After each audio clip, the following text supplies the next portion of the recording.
And it's about ensuring that this country has a strong and stable government, strong and stable leadership in the national interest.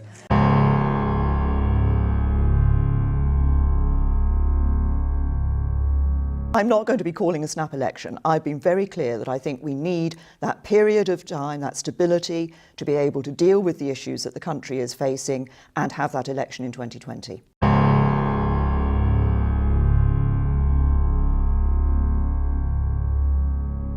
Well, there were plenty of voices suggesting what I should do in this. Of course, there were quite a lot of voices suggesting that I should go down the leave route. But as I say, I approach this decision in the way I approach other important decisions. Look at the facts and come to a view. And when I put all that together, when I think about the potential risk to jobs, the uncertainties for our economy if we were to leave the European Union, when I think about the security, the discussions I've had within the EU, because I do believe we are more secure in the EU.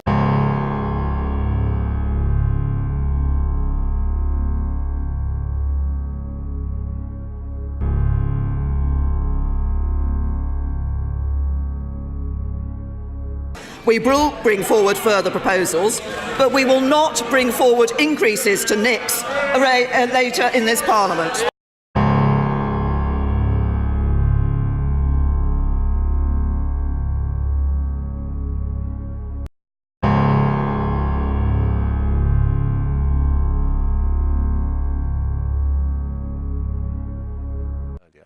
If you have that cap that was his proposal, if you have that, excuse me, it was your proposal in your last manifesto. Yes. You promised to implement it. You passed a law to implement it. You then said, "Oh, well, let's delay it a few years." So let's not slough it off to Andrew Dilnot. This was a Tory manifesto promise. Yes, and we couldn't be being clearer because yes, and not only are we dropping it, but we are dropping it ahead of a general election, and we're being completely explicit in our manifesto that we're dropping it, and we're dropping it because we've looked again at this proposal and we don't think it's fair. Very briefly, in Ashford and Twickenham and Scotland, lots of other places, people hate this policy and it makes them very, very nervous indeed. Is there any chance at all you're going to look at it again? No.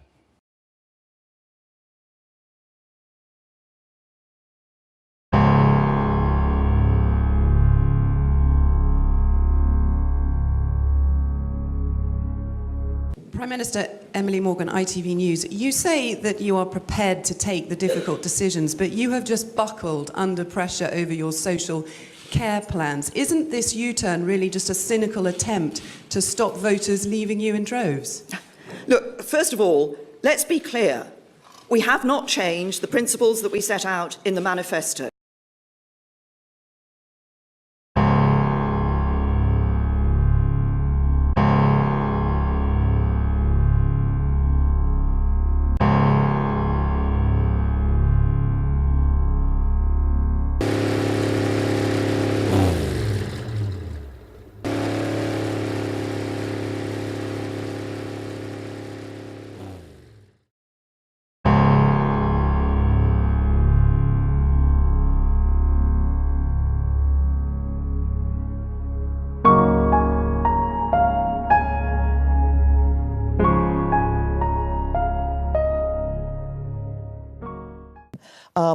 There's an issue about how you actually cull the fox population, because there is a necessity of keeping fox numbers down, and some of the other forms of dealing with foxes can be cruel.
Do you accept that Brexit is to blame for the 17% slide in sterling since June's referendum? And if you don't accept that, what do you think is to blame?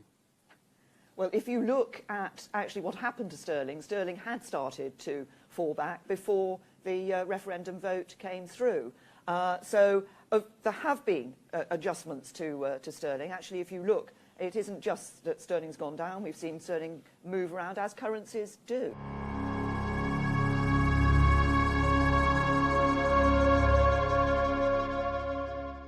Can you tell the committee whether the government has undertaken an economic assessment of the implications for the British economy and for British businesses of there being no deal?